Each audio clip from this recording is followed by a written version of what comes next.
Today, we're diving into The Art of Saying No by Damon Zahariades, a powerful guide to reclaiming control of your life. Have you ever felt overwhelmed by saying yes to every request that comes your way? Or found yourself burdened by obligations that drain your energy and time? In a world that constantly demands more from us, learning to say no might just be one of the most important skills you can develop. Imagine this.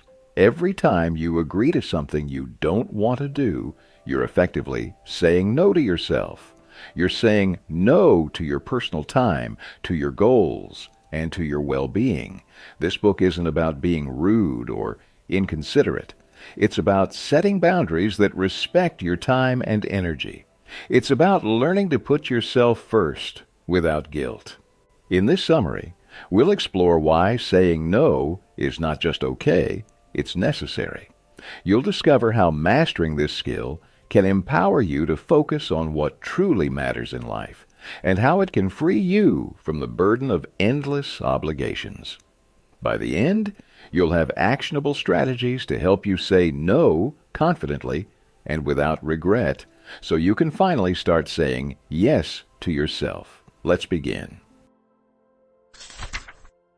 The people-pleasing habit. What makes someone a good person in your eyes? Is it simply their willingness to help others at any moment? Are good people always dependable, always putting others' needs first? Sure, they might be, but there's often more to the story. Behind this helpful nature, some people carry a hidden trait. They are people pleasers. Author Damon Zahariades was one of those individuals who sought happiness in keeping others happy. Whenever someone asked for his help, his default response was yes. Damon was always available, and people loved him for it, but eventually, this habit left him feeling drained and unhappy. Every time Damon said yes to others, he was essentially saying no to himself. He had no time left for his own needs, and he was pouring his time, energy, and even money into others. For instance, when he was in college, he owned a pickup truck. He quickly found himself acting as a mover for his friends, who all expected him to help them transport their things. Damon often canceled his own plans to help, and before long, he started feeling resentful. So, how did Damon finally break free from his people-pleasing habit? First, he took a step back and reflected. He realized that if he kept prioritizing others' needs, he'd never have time to focus on his own. The truth is, only you can fulfill your needs. No one else will do it for you. Putting others first all the time only builds up frustration and resentment. Damon reached a point where he began to resent the very people he cared about. This habit even affected his mental health. But over time, he came to an important realization. He could still help others. He just needed to prioritize himself first. Wanting to make others happy isn't a bad thing. You can still be there for others while taking care of your own happiness. It just requires thinking about your needs first. Think of it like the instructions you get on a flight. In an emergency, put on your oxygen mask before helping others. If you prioritize someone else's mask before your own, you risk hypoxia, a dangerous lack of oxygen in your body. Similarly, taking care of yourself first makes you stronger and more capable of supporting others. The second step Damon took was to learn assertiveness, the confidence to communicate his needs and boundaries clearly. Assertiveness is a skill everyone should develop. It means confidently expressing what you need, even if it's not popular. For example, if you're discussing politics with a friend who has completely different views, being assertive allows you to share your perspective without forcing your friend to agree. Saying no requires this level of assertiveness. Lastly, Damon understood why saying no was so hard for him. Many people think it should be simple to decline requests. After all, How hard can it be to say one word? But Damon realized that the real challenge wasn't in saying no. It was dealing with the guilt and regret that followed. He often felt guilty even when saying no was in his best interest. In the end, Damon learned that by setting boundaries, he was not only protecting his well-being, but also fostering more honest and respectful relationships. Reasons we struggle to say no. Let's take a closer look at why saying no can feel so challenging. Understanding these reasons can help you stop blaming yourself and realize that it's perfectly okay to set boundaries. One of the primary reasons people hesitate to say no is due to social conditioning. We're often raised to believe that refusing someone is rude. You might feel that saying no will offend or hurt others, and you start imagining how disappointed or angry they might be. But remember, there's nothing wrong with setting limits. Prioritizing your own needs isn't selfish, especially when you're already managing a lot. If someone takes your refusal personally, that's on them. They're failing to respect that you have your own priorities. As long as you're polite, you shouldn't feel guilty about saying no. Another common reason is low self-esteem. Many people have an inner critic that constantly feeds them doubts, convincing them they are not as worthy as others. When self-doubt is strong, you start to believe that your needs and desires aren't as important as others. You might think that helping others will make you feel valuable, or that it's the only way to feel a sense of worth.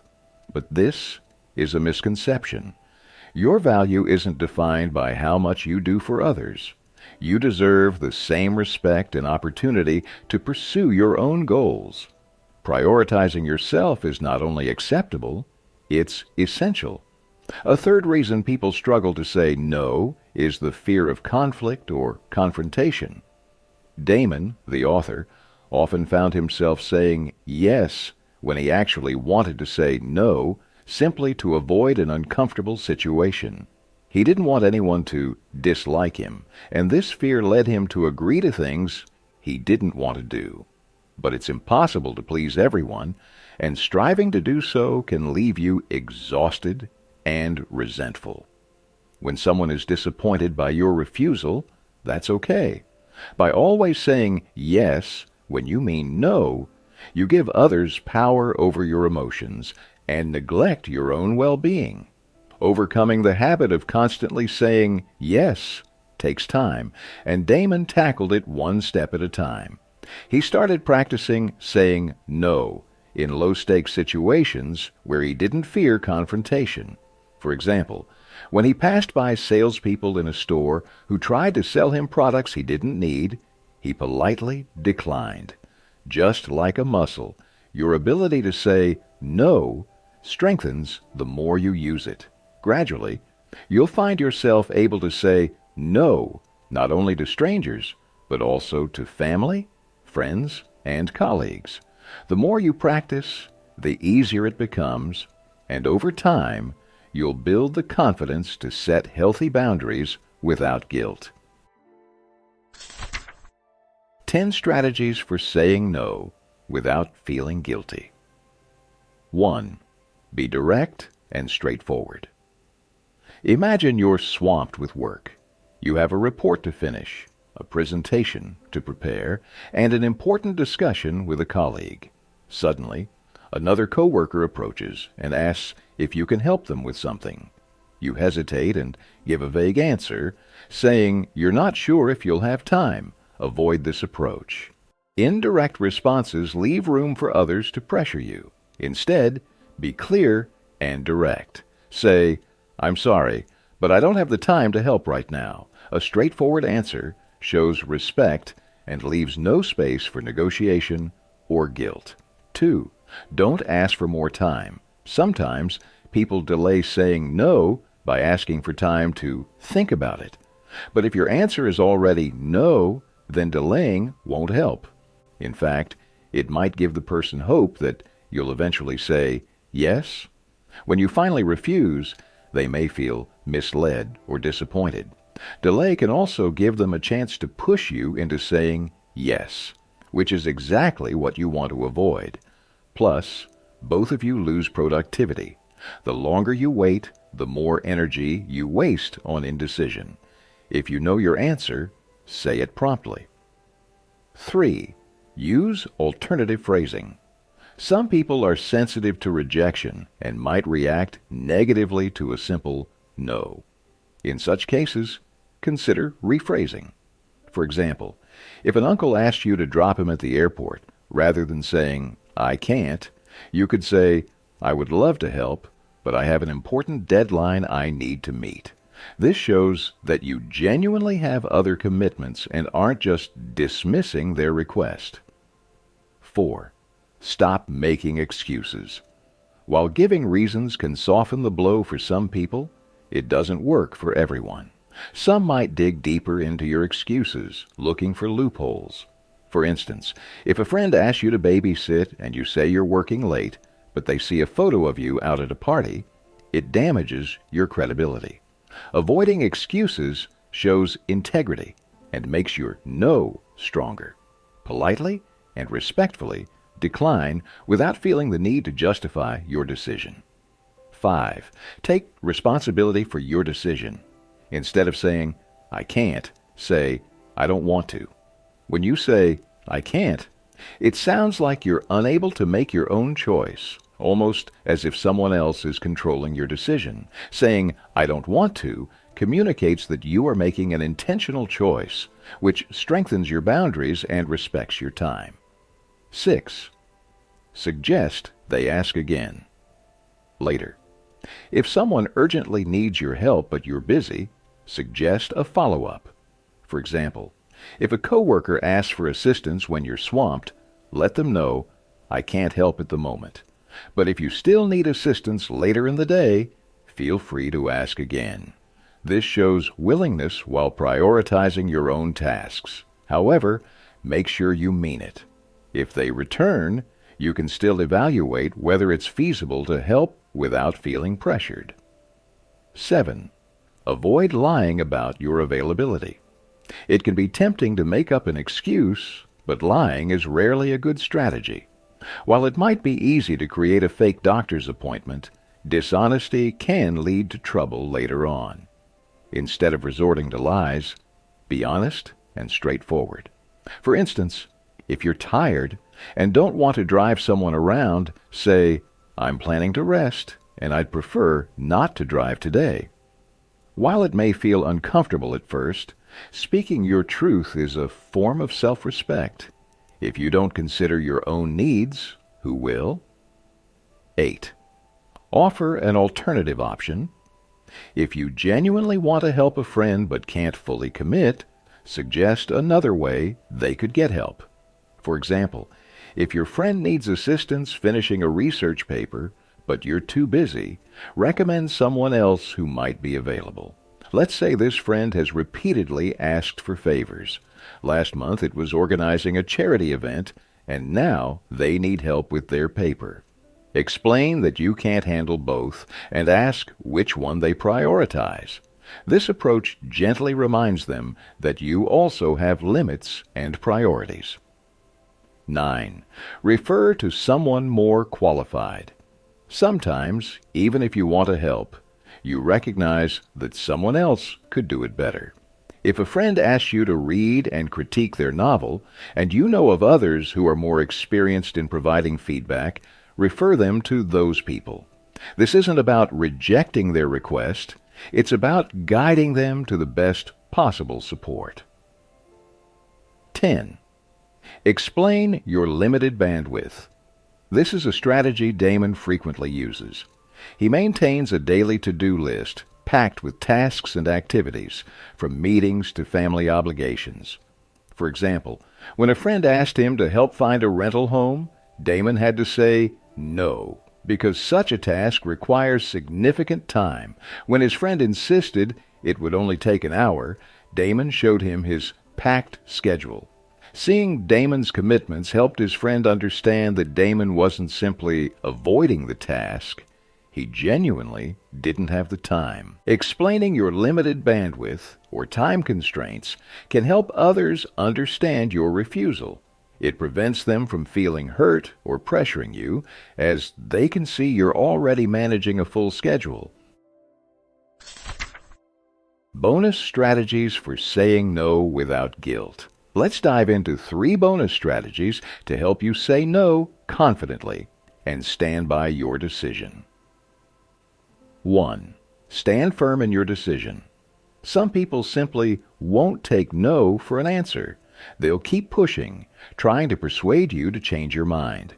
When this happens, remind yourself that their persistence is not your responsibility. It's their issue, not yours. If someone continues to pressure you, politely but firmly restate your decision. For example, you could say, "I understand you need help, but I really can't commit right now." You might also suggest they reach out to someone else who could assist. Standing your ground shows that you respect your own boundaries, no matter how persistent others may be. 2. Maintain politeness and respect. It can be frustrating when someone ignores your boundaries, but it's essential to remain polite. Losing patience might feel tempting, but remember, how you respond reflects on you, not on them. Continue to say no kindly and respectfully, showing that while you respect their needs, you're committed to your own decisions. This gentle but firm approach will leave no room for confusion and helps you hold on to your integrity. 3. Face the fear of missing out. The fear of missing out, or FOMO, often leads us to say yes to things we don't truly want to do. We worry that declining an opportunity, whether it's a potential promotion, a social event, or something exciting, means we're missing out. But remember, just because an opportunity arises doesn't mean you have to take it. Consider the time, energy, and cost involved. Ask yourself if constantly saying yes is worth it. Over time, this fear will fade as you realize that every no you say helps you stay focused on what truly matters to you. These bonus strategies can help you navigate even the toughest requests, reinforcing your boundaries while respecting others. By standing firm, staying polite, and conquering FOMO, you'll feel more empowered every time you say no. Conclusion. To wrap up, let's review the key lessons from The Art of Saying No. First, you learn the importance of letting go of the habit of people-pleasing. Saying yes to everyone often means saying no to your own needs and desires. This habit can drain your time, energy, and even financial resources. Second, you discovered that being clear and direct with your refusals is essential. When you say no openly, it signals to others that you're prioritizing yourself, which is not about disrespecting anyone. It's about valuing your own well-being. Third, we explored why saying no can be difficult. Recognizing the reasons behind your hesitation helps you better understand and address your struggles. Fourth, you learned several strategies to help you say no confidently. Be straightforward and honest, and avoid resorting to excuses or lies. Even if someone is disappointed, stay firm in your decision. If you genuinely want to help but can't, consider offering an alternative. Whatever approach you take, it's crucial to maintain respect and not to lower yourself to any level of frustration or anger if the other person reacts poorly. Standing up for yourself isn't always easy, especially if you're used to putting others' needs first. Pleasing others might feel satisfying in the short term, but it's unsustainable. It's time to prioritize yourself, and that doesn't make you selfish. It makes you strong. Taking care of your own needs is about self-respect, because if you don't look after yourself, who will? By mastering the art of saying no, you empower yourself to live a more balanced and fulfilling life, focused on what truly matters to you. Thank you for listening to this summary of The Art of Saying No by Damon Zahariades. Remember, learning to say no isn't about rejecting others. It's about saying yes to yourself and to what matters most in your life. If this summary has inspired you to take control of your time and boundaries, try putting these strategies into practice, one step at a time. For more empowering insights and practical advice, subscribe to our channel and stay tuned for more book summaries that can help transform your life. Until next time, keep setting boundaries and making space for what truly matters.